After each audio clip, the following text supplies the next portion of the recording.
सोच, आपकी आवाज। आप सभी को सीधे लिए चलेंगे लखनऊ, जहां सीएम योगी आदित्यनाथ लाइव हैं। क्या कुछ कह रहे हैं, आइए आपको सुनाते हैं। देश की सर्वोच्च पंचायत, संसद और विधानसभाओं में महिलाओं के लिए 33% आरक्षण के लिए नारी शक्ति वंदन अधिनियम, ये सभी महिला सशक्तिकरण और मातृशक्ति के सम्मान से जुड़े हुए वह अभियान हैं जिसे नया भारत पूरे मनोयोग से स्वागत करता है और उनका अभिनंदन करता है। आदरणीय प्रधानमंत्री जी की इस प्रेरणा से उत्तर प्रदेश सरकार ने पिछले 8 वर्ष के अंदर इस दिशा में अनेक कदम बढ़ाए। खास तौर पर बेटी की निःशुल्क शिक्षा की व्यवस्था हो या फिर मुख्यमंत्री कन्या सुमंगला योजना, जो अलग अलग चरणों में बेटी को जन्म लेने से लेकर के बेटी को स्नातक तक की शिक्षा के लिए 25,000 रुपए के पैकेज की व्यवस्था प्रदान करता है। मुख्यमंत्री सामूहिक विवाह योजना के माध्यम से हर बेटी की शादी में मुख्यमंत्री सामूहिक विवाह योजना में 1 लाख रुपए की सहायता राज्य सरकार के द्वारा उपलब्ध करवाने का कार्यक्रम है। या फिर प्रदेश के स्तर पर चलने वाले वे सभी अभियान जो आज नारी शक्ति को सशक्तिकरण की ओर आगे बढ़ाने में अपना योगदान दे रहे हैं। और उसी क्रम में प्रधानमंत्री जी ने आज अपने पावन जन्मदिन पर देशवासियों को स्वस्थ नारी सशक्त परिवार के जिस अभियान के साथ जोड़ा है, उस अभियान का शुभारंभ आज हम लोगों ने लखनऊ में, और मुझे बताते हुए प्रसन्नता है कि अभियान स्वास्थ्य शिविर के माध्यम से महिला संबंधी जो विभिन्न प्रकार के स्वास्थ्य संबंधी समस्याएं होती हैं, उन सब के अभियान को पूरे प्रदेश भर में एक साथ 20,324 शिविरों के माध्यम से यह कार्यक्रम स्वास्थ्य विभाग के द्वारा संचालित हैं, जिनमें रक्त की जांच, ब्लड प्रेशर, डायबिटीज की जांच, ओरल कैंसर, स्तन कैंसर, सर्वाइकल कैंसर, एनीमिया की जांच, उच्च जोखिम वाली महिलाओं के लिए ट्यूबरक्लोसिस की जांच, गर्भवती महिलाओं की प्रसव पूर्व देखभाल एवं परामर्श, बच्चों के टीकाकरण के अलावा विभिन्न स्वास्थ्य संबंधी जागरूकता का यह पखवाड़ा कार्यक्रम आज से प्रारंभ हुआ है। और यह न केवल स्वस्थ नारी की जांच से जुड़ा हुआ अभियान है, बल्कि परामर्श से जुड़ा हुआ अभियान है, बल्कि उनके निःशुल्क उपचार का अभियान इसके साथ ही इस 15 दिन के विशेष अभियान के साथ जुड़ रहा है।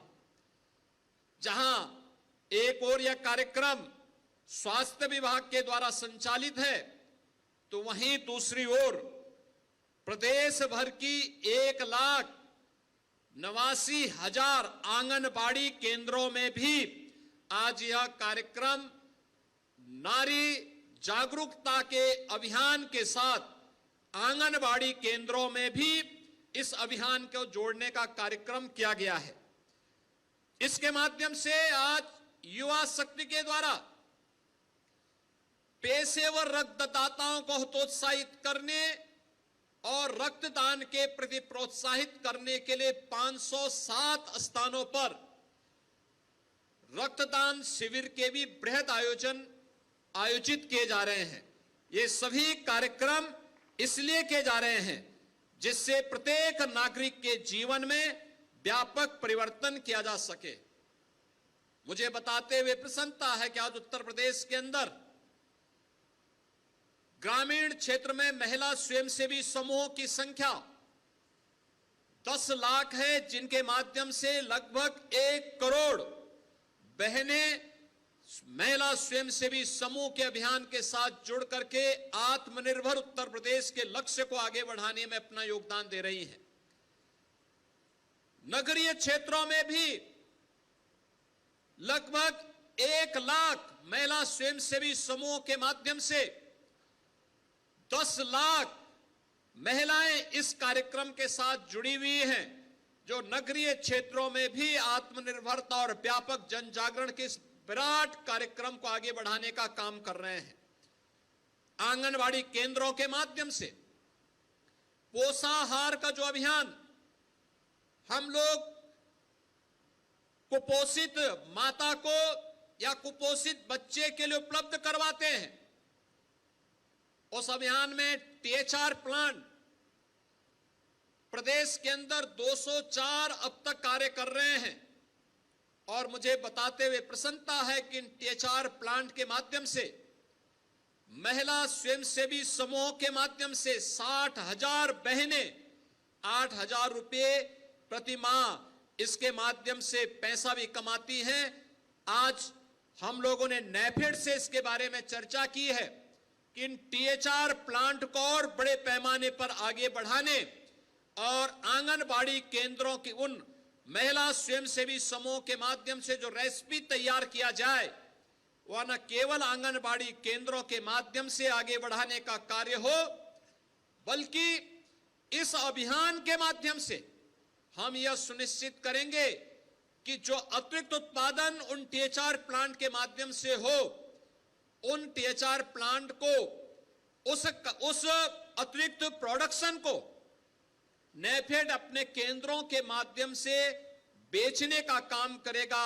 इसके माध्यम से उन बहनों की अतिरिक्त आमदनी हो पाएगी, जिसको हम लोग अब तक ये मानते थे कि राज्य सरकार के सहयोग से आगे बढ़ पाएंगे। अब राज्य सरकार ही नहीं बल्कि भारत सरकार की संस्था NAFED भी उसमें सहभागी बनकर के बड़ी संख्या में, हजारों की संख्या में उन बहनों को आगे बढ़ाने, आत्मनिर्भरता के लक्ष्य को प्रदान करने में अपना योगदान दे पाएंगे।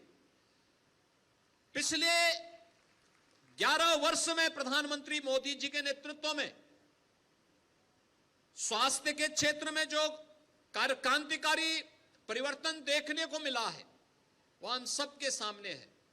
और मैं तो आज के दिन पर खासतौर पर चिकित्सा स्वास्थ्य विभाग को इस बात के लिए धन्यवाद दूंगा कि उन्होंने 41वां मेडिकल कॉलेज भी कल प्रारंभ कर दिया है पिछले 8 वर्ष के अंदर, और यह भी अमेठी के अंदर प्रारंभ हुआ। आप सोचो, अमेठी का नाम आप सुनते रहे हैं, लेकिन अमेठी में अपना मेडिकल कॉलेज पिछले 70 वर्षों में वे लोग नहीं बना पाए जिन्होंने 65 वर्षों तक देश में शासन किया था। लेकिन प्रधानमंत्री मोदी जी के नेतृत्व में हम लोगों ने 8 वर्ष के अंदर ही अमेठी में भी मेडिकल कॉलेज दे दिया है। 50 सीट के साथ इस सत्र में उसमें प्रवेश प्रारंभ होंगे। मैं इसमें खास तौर पर मयंकेश्वर शरण सिंह जी को, जिन्होंने इस मेडिकल कॉलेज के निर्माण में स्वयं की प्रॉपर्टी भी उपलब्ध करवाने में योगदान दिया था, मैं इसके लिए उनको हृदय से विशेष रूप से उनको बधाई देता हूं। आप सोचो कि देश यानी उत्तर प्रदेश में जब से आधुनिक स्वास्थ्य की सुविधाएं प्रारंभ हुई होंगी, तब से लेकर के 2017 तक केवल 40 मेडिकल कॉलेज बने थे, प्राइवेट और सरकारी दोनों मिलाकर। और पिछले 8 वर्ष में ये 41 मेडिकल कॉलेज बन गए हैं, और इनमें ज्यादातर सरकारी मेडिकल कॉलेज बने हैं, प्राइवेट कम, सरकारी ज्यादा। क्योंकि सरकारी मेडिकल कॉलेज में हम लोग फ्री में उपचार की सुविधा दे पाते हैं, दवा भी उपलब्ध करवा पाते हैं, जांच की सुविधा भी उपलब्ध करवा पाते हैं, और ये सुविधा वहां पर विस्तार से उन्हें उपलब्ध कराया जाता है। महिला कल्याण और बाल विकास विभाग के माध्यम से भी जो कार्यक्रम चलाए गए हैं, उसके परिणति हम सबके सामने आई है। और उसमें खास तौर पर हम लोग जब नेशनल फैमिली हेल्थ सर्वे को देखते हैं, इसमें जिसके बारे में आदरणीय प्रधानमंत्री जी भी चर्चा कर रहे थे कि हमें मातृ मृत्यु दर और शिशु मृत्यु दर को न्यूनतम स्तर पर लेके जाना है।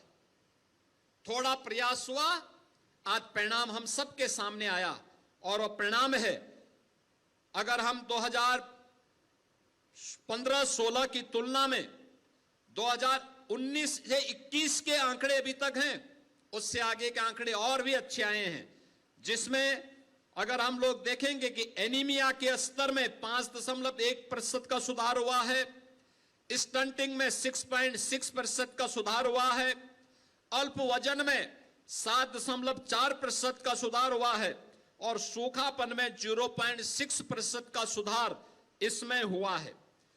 हम लोगों ने यह भी देखा कि शिशु मृत्यु दर घट करके यह 37 पर आया है, यानी 45 से 37 पर आया है और मातृ मृत्यु दर 141 पर आई है। यानी यह भी वहां आंकड़े हैं जो दिखाता है कि हमारी दिशा सही है, और जब योग्य मार्गदर्शन आदरणीय प्रधानमंत्री जी का हो और नियत साफ हो, नीति स्पष्ट हो, तो परिणाम आने में देर नहीं लगती है।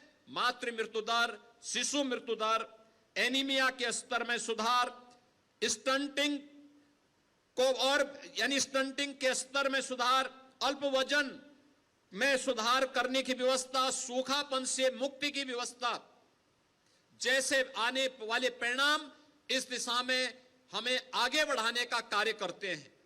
आज जब हम प्रधानमंत्री जी के इस पावन जन्म दिवस के अवसर पर यहां पर एकत्र हुए हैं, मुझे बताते हुए प्रसन्नता है, उत्तर प्रदेश सरकार इस वर्ष स्कूल मर्जर के कार्यक्रम के माध्यम से आंगनबाड़ी केंद्रों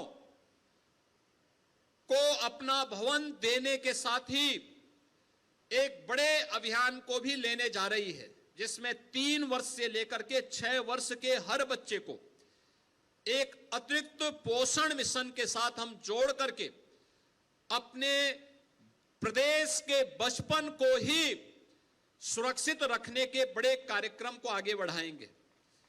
क्योंकि यह बचपन उसका सुरक्षित हो गया तो उसका जीवन अपने आप ही सुरक्षित हो जाएगा, अपने आप ही सुरक्षित हो जाएगा।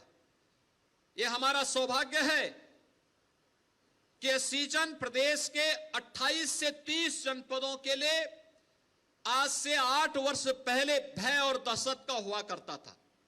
भय और दहशत का माहौल किस कदर होता था, हर मां सशंकित रहती थी, पता नहीं कब किसके साथ क्या घटना घटित हो जाए, कौन बच्चा चपेटे में आ जाए। इंसेफ्लाइटिस की बीमारी असमय उन बच्चों को निगल लेती थी।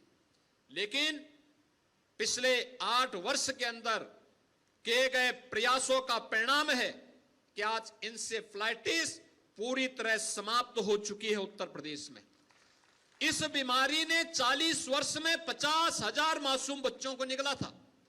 आज यह बीमारी पूरी तरह समाप्त हो गई है। अब हमारा प्रयास है मलेरिया, डेंगू, कालाजार, चिकनगुनिया जैसी बीमारियों को भी पूरी तरह नियंत्रित करें। ट्यूबरक्लोसिस को पूरी तरह हम समाप्त करने की दिशा में आगे बढ़ें। और मुझे प्रसन्नता है कि निक्षय मित्र बन रहे हैं।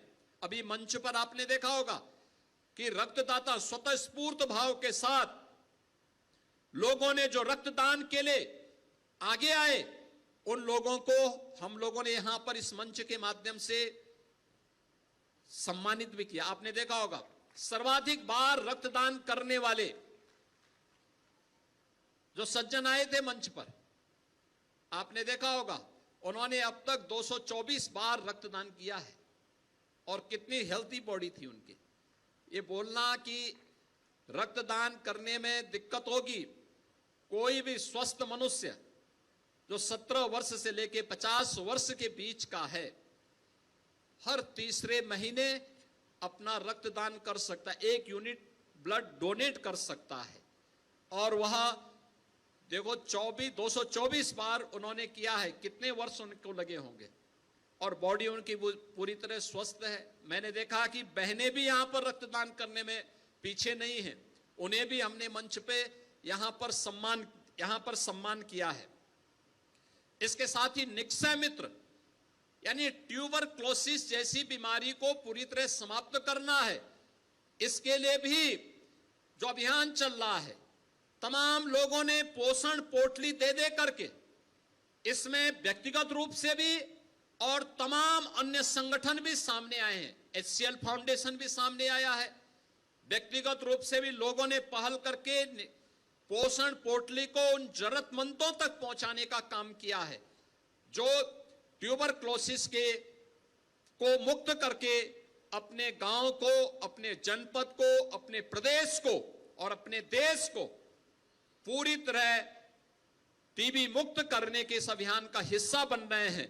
मैं इन सब का इस अवसर पर हृदय से अभिनंदन करता हूं और विश्वास करता हूं कि प्रधानमंत्री जी ने जो टारगेट हम सबको प्रदान किया है इस दिशा में आगे बढ़ने के लिए, उसमें उन आंगनबाड़ी कार्यकर्तियों को, अभिभावकों को और ग्राम प्रधानों को जिन्होंने संभव अभियान के माध्यम से इस अभियान को तेजी के साथ आगे बढ़ाया है, उनका सम्मान हुआ है। अन्य कार्यक्रमों में भी यहां पर, अन्य कार्यक्रम भी यहां पर सभी कुशलतापूर्वक आगे बढ़े हैं। मुझे पूरा विश्वास है कि अगले 15 दिनों के अंदर ये सभी कार्यक्रम कुशलतापूर्वक आगे चल करके हम लोग विजयादशमी के अवसर पर इस विजयोत्सव के साथ जुड़ेंगे कि उत्तर प्रदेश देश के अंदर अग्रणी पंक्ति में इस अभियान का हिस्सेदार बनेगा। इस विश्वास के साथ मैं इस अवसर पर विशेष रूप से महिला कल्याण और बाल विकास विभाग से कहूंगा कि वह इन आंगनबाड़ी बहनों को समय पे स्मार्टफोन दे दें, जिससे हम इनके मानदेय को बढ़ाने का काम कर सके। क्योंकि मैं चाहता हूं कि इनके द्वारा जो कार्य किया जाता है उस कार्यक्रम को सम्मान देने का सबसे अच्छा माध्यम होगा हम उन्हें स्मार्टफोन दें, उनकी ट्रेनिंग दें और उनके माध्यम से इंसेंटिव को उनको बढ़ा करके समय से वो भुगतान उनको होता रहे और मानदेय उनका बढ़ सके, जिससे सम्मानजनक ढंग से वे अपनी सेवाओं को इस पूरे अभियान के साथ जोड़ने में योगदान दे सकें। इस विश्वास के साथ मैं एक बार फिर से इस पूरे अभियान के लिए, स्वस्थ नारी सशक्त परिवार के इस कार्यक्रम के लिए आप सभी को, पूरे प्रदेशवासियों को हृदय से बधाई देता हूं, अभिनंदन करता हूं। आदरणीय प्रधानमंत्री जी के स्वस्थ और दीर्घजीवी होने की कामना करते हुए प्रभु श्री राम से ही प्रार्थना करता हूं कि लंबे समय तक पूरे देश को उनका नेतृत्व और यशस्वी मार्गदर्शन प्राप्त होता रहे। आप सबके प्रति मेरी मंगल में शुभकामनाएं हैं। धन्यवाद। जय हिंद।